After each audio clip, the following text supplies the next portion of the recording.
So this really got me because I have a 7-year-old. She's in first grade. And I thought to myself, 4 of 10 of her little friends in her classroom want to be thinner. How is that? She's 7 years old. They are 7 years old. It's not just media, you guys. I know we want to demonize media, and yes, there is a lot of that, but it's us, ladies. It's us women, and it's the conversations we're having about our own bodies, and it's the conversations that we're having in front of them. When we're saying, I'm not beautiful because I'm a size this, or I can't go swimming with you, honey. This has been me. I'm not going to get in a bathing suit. Like, no. Like, not going to happen, and I make my husband go in there. And I think she sees that.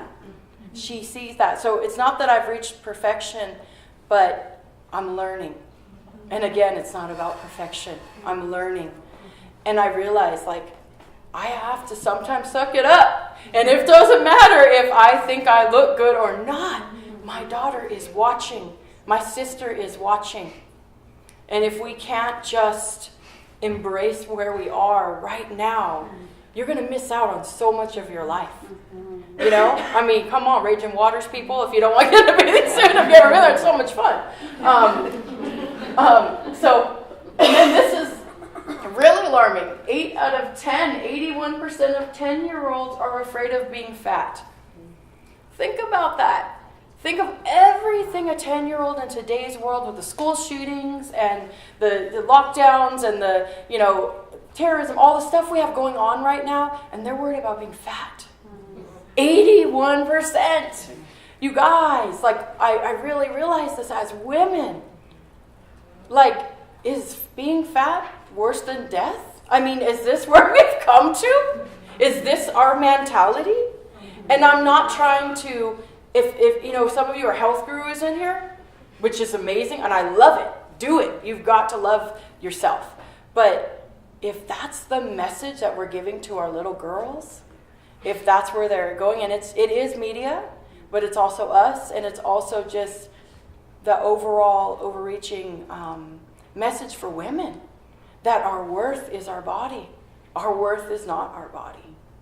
Our worth is so much deeper than that. But this physical shell tells so much of us how we feel about who we are. And so I'm just here to kind of talk about that and tell you, like, you don't have to be a certain size to love yourself now. You don't. And that voice that tells you do, silence it any way you can, and get yourself around people who build you up.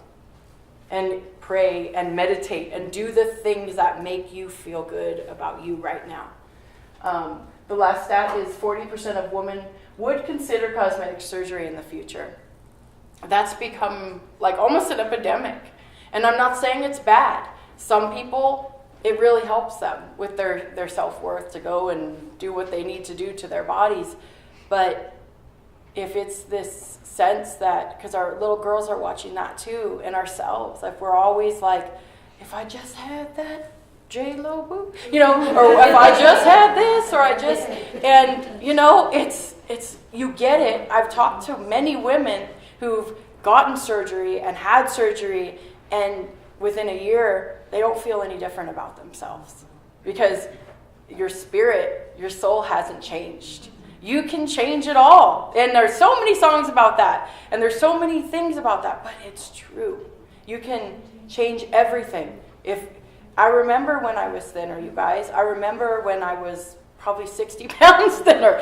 And still complaining about my body. Still thinking that I wasn't beautiful in one way, shape, or another. And I'll look at pictures. And I remember the things I thought about myself. And I'm like, what in the world, like body dysmorphic? You know what I mean? Do you guys know what that is? Or like Michael Jackson had that, where he's just like always trying to make something in his mind, no matter what he looked like.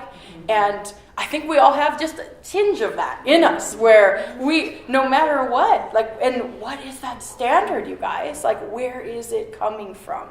Why do we feel like there's a certain perfect number on the scale, or in the size that you wear that is going to somehow magically make you love yourself. It's not. And those of us that don't struggle with weight, there are other things we struggle with, in maybe the way that we look, the sound of our voice, the way our hair looks, whatever. And it's just, there's so much damage that we do to our own selves around this. And I know some of it is caused by external forces, but we have control of what we do internally and how we take the messages from other people and how we process that. And my hope for you guys, and for myself even, is that we learn to be kind to ourselves and love the fact that we're here and that we are able to pursue our dreams and, have a greater meaning in our lives. Danielle touched on this, so I'm not going to go too long into this, but moms are probably the most important influence on a daughter's body image. And this is from the director of Mayo Clinic's eating disorder program. Even if a mom says to the daughter, and I've done this myself, so you look so beautiful, but I'm so fat. It's an oxymoron. You can't say, right? Was it do as I say, not as I do? You can't. Because they're still hearing, Mama doesn't accept her body. She doesn't love herself. I can't possibly love myself either, because this is how it works. You have to tear yourself down, right? You have to do that. And we're kind of in a conundrum as women, because it's a double-edged sword, right? Because it's like, love yourself, but how quick do we judge women when they actually be like, dang, I look good today. We're like, she thinks she's all that, like, oh, yes, yes, trying to wear that dress, and you know what I mean? And we're so quick, and we may not even say it out loud, but we're judging each other. And we're jealous of each other, and really it comes from a low self-worth. If when we see someone who has worth and we judge them for that, that has nothing to do with them and everything to do with us and how we feel about ourselves. And so, to me, it's like, ladies, if someone sees you as overly confident, that's better than seeing you as someone who absolutely hates themselves. Who looks in the mirror and can just, like, you guys have seen Mean Girls, right? When they're all sitting there picking at themselves, and like that's like a pastime for them. Squash that. You don't need that in your life. It's not edifying. It's not building anything good for you and for how you feel about yourself. So these are just some ways that you can learn to accept your body. Just nurturing your body. Eating well, eating clean. I don't know if any of you, and I've done it, and I've tried to stay on it as much as possible, but, sometimes I slip up. McDonald's, darn it. But eating clean, where you're just fruits and vegetables and kind of staying away from the fried stuff, and you're just drinking the water, and you're not having all the Pepsi and the Coke and all that stuff, you feel good. You feel different. You wake up more refreshed. You wake up feeling better somehow, like about yourself, whether the scale reflects it or not, you feel better. And so that's one way. And we talked about this. No more diets. Say it with me, ladies. No more diets. Let's do this. The NMD, okay? The next time that special miracle pink drink, this, that, like this bar, that bar, like whatever comes your way, just think to yourself, like, okay, you could supplement, but, starving yourself works only for a certain amount of time, and then you're like ravaged, and you're like, I've got to have that burger, and yes, and then you're hangry, and no one wants to be a friend. No, I'm just kidding, but it's true, right? No one fears the wrath like a hungry woman, right? Yeah. So, building your support network. Surround yourself with people who accept you for who you are. And you can't cut out everybody, okay? You may have one of those moms or that sister or whatever who's constantly like, girl, I know you didn't just eat that donut. I know you just said you wanted to, whatever. That's all right. You just minimize that contact. You don't have to be talking to them every single day, and you don't have to engage every single time that they start up with whatever they're going to say. And we all have those friends or those family members that you can count on that are going to have to say something about weight or say something about it and think they know everything. And that's all right, because all you have to do is be like, I'm doing me and I love me, and I can't, maybe you could teach them something. You never know. But it's important. Have people around you who make you feel good about who you are with no apologies. Stop comparing. I know it's hard. I think all of us do it to some extent, whether we mean to or not, but you'll learn that if you recognize who you are as value without having to compare with anybody else, your whole life will change. Your whole perspective will change. You don't have to worry about they look better in this, they spoke better than me, they got a better grade than me. I mean, so much of our society is based on that, and it's actually really detrimental to us, because then it's like, if I didn't get the A, I'm not good enough. Well, if you are struggling in algebra, okay, let me just put this out there, I struggle in algebra. I remember thinking this, because the best I could do, ladies, was like a C or a B, everything else I could do okay, but math for me was hard.